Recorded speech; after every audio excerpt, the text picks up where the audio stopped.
Hi everybody, this video is going over what the sensor numbers are actually telling you. Because sometimes it's a little bit confusing just to interpret it on your own. So we're going to hopefully help you out with this. So as a reminder, we installed 4 sensors in your field, 3 of which are all the same. So three are Terrace 10s. And then 1 is a matric potential, which is a Terrace 21. So if you go to Meter Group, which is the company that made these sensors, Terrace 10s look like this. They have the 2 prongs on them. And then the Terrace 21 is more of a disc looking like sensor.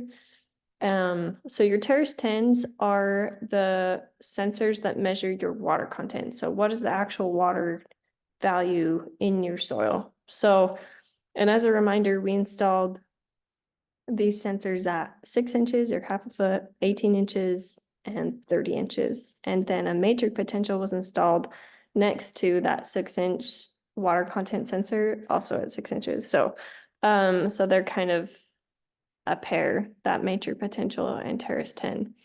So I have our water content values units in inches per foot.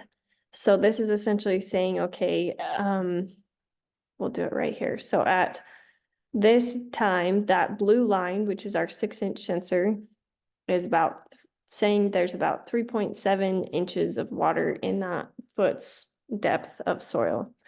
And then if you go to the 18-inch, you've got about 3.2 inches of water in that specific depth of soil. And then down at the 30-inch or 2.5 foot level, we've got about 2.85 inches of water in that 3rd foot of soil.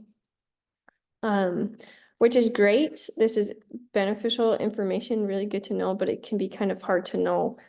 Is that where I want to be? Is that too wet? Is that too dry? And we'll go over that more so in the next video, but we'll kind of touch on it here. So, and then matrix potential is a bit of a tricky number or value to kind of grasp. It's always a negative number. So as you can see, the upper level is 0. And then you'll just continue to go more and more negative depending on how dry your field gets. So matrix potential is essentially showing you how tightly is the soil in your field holding on to that water that you put down. So when you irrigate, you've got lots of water in your field, right? Lots of water that gets down into your soil. And so there's so much water that the soil doesn't need that much energy to hold on to any water, making it easier for plants or roots to pull the water up out of the soil, right? But as you dry down, per se, see like in this example, you see that matrix potential becomes a more and more negative number. That's essentially saying it's using more and more energy. The soil is using more and more energy to hold on to that water, making it harder for roots to pull water away from the soil. Another example of explaining matrix potential is comparing matrix potential and water content to temperature and your internal temperature gauge. So water content is essentially like the temperature in the room or what's on the temperature gauge on your thermostat, right? So it's telling you this is what the temperature is, or this is how much water is in your soil. Matrix potential is kind of like an internal gauge of saying, hey, I'm cold, I need to turn the temperature up, or I'm hot, I need to turn the temperature down. So moving that to soil, it's saying, hey, the soil is too dry and I really need water. Or, hey, I've got so much water in the soil, I don't need this much water. We can have things dry down a little bit. So that's kind of what matrix potential is telling you. And it's really beneficial to couple matrix potential with water content because matrix potential can be a good gauge of timing for turning water on. Of it saying, hey, for example, with this situation, say it's drying down, and you see it start to nosedive. And this could be a really good gauge right around here of saying, hey, I need water, or else the crop that you're growing is going to be water stressed, and it may not fully recover from that, and it could potentially impact yields on that particular crop. And so it's a good indicator of saying, hey, here's the threshold or the level at which I need to turn water on whenever this matrix potential gets this low.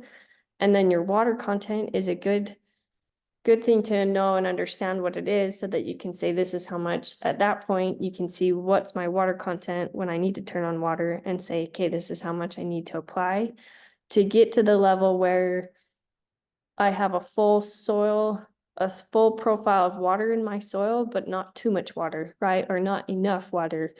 So you're basically making the most of that irrigation event by trying to get to what we call field capacity for that particular soil in your field. So we will go over field capacity in the next video and how the couple different ways you can find it. And also looking at your lower limits of that stress. And just as a precursor, there's a really good article that Meter Group put out, and I will link it with this particular video, but it's called The Researcher's Complete Guide to Water Potential. And there's just some really beneficial information in this particular article and some videos that kind of explain some of the things I explained that are really helpful for kind of understanding matrix potential better and how it couples with water content and how it can benefit irrigation management. And then this figure or table here is really helpful to know for kind of what are the ranges where my plant is in a good spot with water, so it's not waterlogged or not water stressed. And we'll go over that more in the next video, but just kind of a precursor, that's something that can be really beneficial. So I'll link it in this video, and we'll see you in the next video to go over field capacity. So we'll see you there.